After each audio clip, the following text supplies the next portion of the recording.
The last ascent, Moses' glory and God's final word. Every journey has a beginning, but only the greatest journeys end on a mountaintop. 40 years of wandering had shaped a nation and broken a leader's heart. Yet through storm and fire, plague and battle, Moses had walked with God, and God had walked with him. Now, as the promised land lies in sight, the final chapter of Moses' life unfolds, not in defeat, but in divine purpose. Because the God who began this story will finish it with glory. Step onto Mount Pisgah, feel the wind of eternity, and witness a moment the desert was never meant to hide. Night fell over Israel like a heavy curtain. The campfires burned low. And Moses, the man who had stood between God and a nation, wrestled silently with God's verdict, "You shall not enter the land." His heart broke, but his faith did not. In that moment he taught a lesson deeper than any sermon, greater than a true servant obeys God, even when obedience hurts. In our day, this is the heart of discipleship. We do not follow God because his ways always feel pleasant, but because his ways are always right. Morning came, and Moses did the unthinkable. He kept leading, not sulking, not complaining, not withdrawing. He called Israel together and spoke the most powerful farewell sermons ever given. Words that would echo through all ages as the book of Deuteronomy. He reminded them of every moment God had carried them through hunger, through thirst, through battle, through rebellion, through grace, and woven through every memory was the golden thread of God's character. Faithful when we are faithless, patient when we are stubborn, merciful when we are broken. But Moses knew something Israel didn't. Every generation needs a new leader, but the same God. He called Joshua, placed his hands on him, and the Spirit of God fell. Joshua trembled, Moses smiled. Then he spoke the line that became the backbone of all courage. Greater than, "Be strong and of a good courage." The Lord, he it is that goes before you. Lesson for today.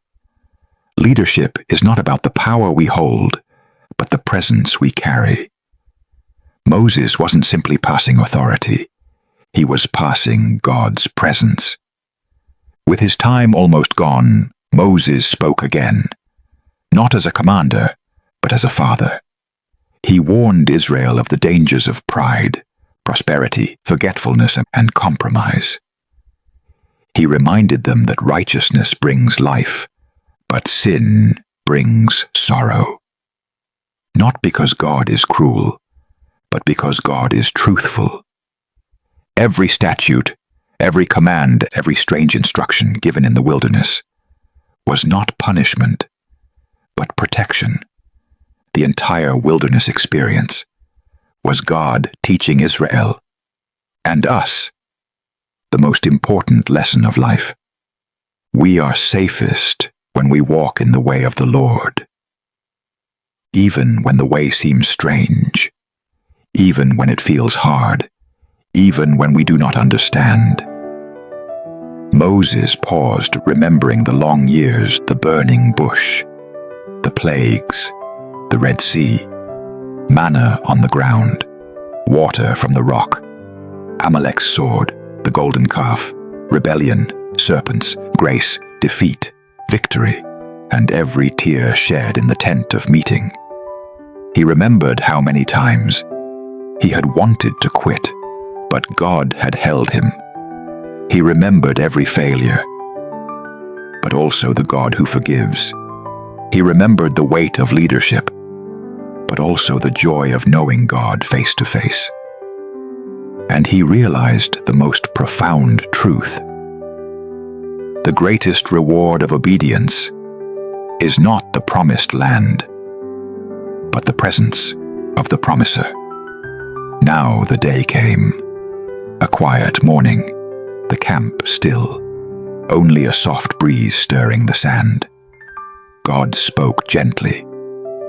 Greater than Moses, come up to me into Mount Pisgah, not as a judge calling the condemned, but as a father calling his child home. Moses rose, leaning on his staff, his eyes dim with age, his body weary, yet his face peaceful. Joshua watched him go. Israel watched him go, knowing they would never see him again. The climb was slow, but holy. Every step, a lifetime of memories. The mountain looked over the Jordan and into Canaan, the land Moses had longed to see. At the summit, God himself drew near, and in an instant, Moses saw the entire land. Green valleys, snow-capped mountains, golden plains, cities yet unbuilt, vineyards yet unplanted. He saw beyond the land, into the future of Israel, the rise of kings, the birth of prophets, the coming of the Messiah. He saw the cross, the empty tomb, the second coming, the new earth. And then God turned to his servant, love in his voice, greater than, "It is enough. You have been faithful." Somewhere on that mountain top, God embraced Moses and laid him gently to rest. No human hand dug his grave. No mortal eyes saw his burial. The angels wept. Heaven stood still.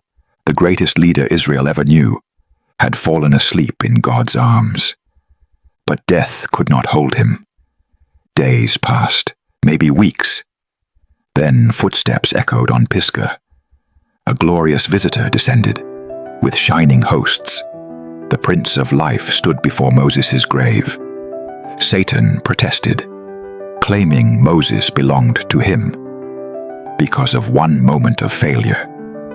But the Lord rebuked him, and with that rebuke came light, glory, and resurrection. Moses rose, not to wander the wilderness again, but to ascend into heaven itself. He who died outside the earthly Canaan entered the heavenly one. Centuries later, on a mountain in Galilee, 3 disciples watched in terror as Jesus' face shone like the sun. And there, standing beside Christ, was Moses, not weary, not failing, not judged, but glorified. His feet finally touched the land of promise, not as a tired old man, but as an immortal conqueror. All the ways of the Lord had proved righteous. As this story closes, it leaves behind a single, unshakable truth. God's ways are righteous, even when they feel severe, even when we don't understand, even when they lead through wilderness, delay, discipline, or disappointment. Because his delays are preparation, his denials are protection, his judgments are mercy, his commands are life, his presence is the true promised land. The wilderness story is not about Israel's failures, but about God's unchanging faithfulness. The story whispers to every heart that listens. Trust him when the path is strange. Obey him when obedience hurts. Follow him when the world murmurs. Stand firm when others rebel. Look and live when bitten by sin. Gather his grace daily. Cling to him in battle. Let him lead even when you cannot see. And believe every hard road walked with God leads to glory. For Moses, it led to Pisgah, and from Pisgah to paradise. Moses climbed the mountain alone, but he did not die alone. The same God who met him in fire now welcomed him into glory. Israel mourned, heaven rejoiced. And centuries later, on another mountaintop under a brighter glory, Moses stood beside the Messiah. A living testimony that God's ways are righteous, His promises sure, and His mercy greater than the grave. From slavery to Sinai, from rebellion to redemption, from wilderness wandering to heavenly triumph. The story of Israel is the story of us all, and the God who led them still leads us today. This is Bible Unveiled, where death is not the end, and God keeps every promise.